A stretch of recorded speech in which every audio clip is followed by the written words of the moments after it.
In this video, we're going to walk through installing your Hanna auto-dosing system on the Alpine Pro.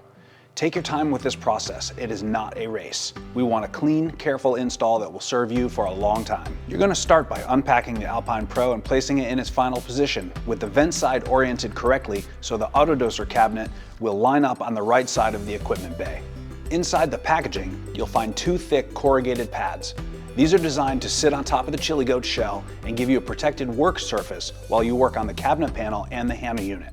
Next, remove the black cover on the Hanna system by loosening the two thumb screws and lifting the cover straight off. Set it safely aside. Next, we're going to remove the side cabinet where the autodoser will be mounted and lay that panel down on the cardboard work surface. This protects both the tub and the Hanna system while you work. With the cabinet panel flat on the work surface, you'll see the pre-drilled mounting holes. Position the Hanna unit so the bottom edge of the mounting board is flush with the bottom of the cabinet, and line up the plumbing unions with the openings in the panel.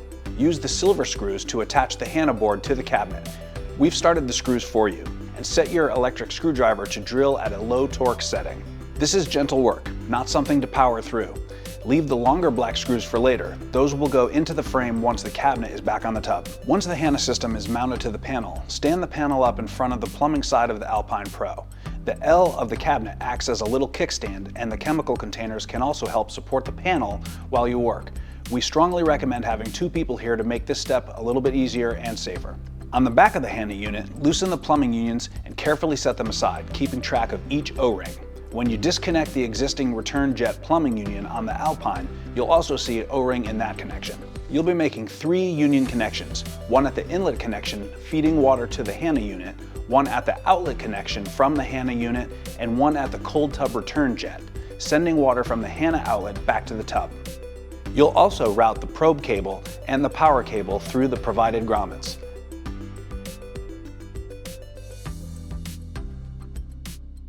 Feed the wires through gently. Don't yank or force them, as pulling too hard can damage the connections. For the power connection, run the Hanna power cable up and over the top of the chiller and into the main control box.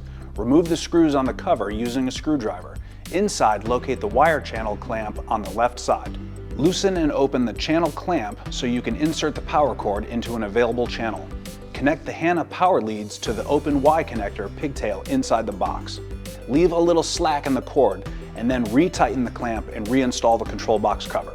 Now it's time to reinstall the cabinet. Lift the panel up under the acrylic lip, align it with the channels at the bottom, and then let it drop down into place. It shouldn't take much force. Finally, use the longer black screws to tie the mounting board into the frame so that the Hanna system, cabinet, and frame all act as one solid assembly. At this point, the Hanna system is mechanically installed. Filter installation and tub startup are covered in the main startup video. The next step is to calibrate the probe and set up the chemical tanks, which we'll walk through in the sensor calibration video.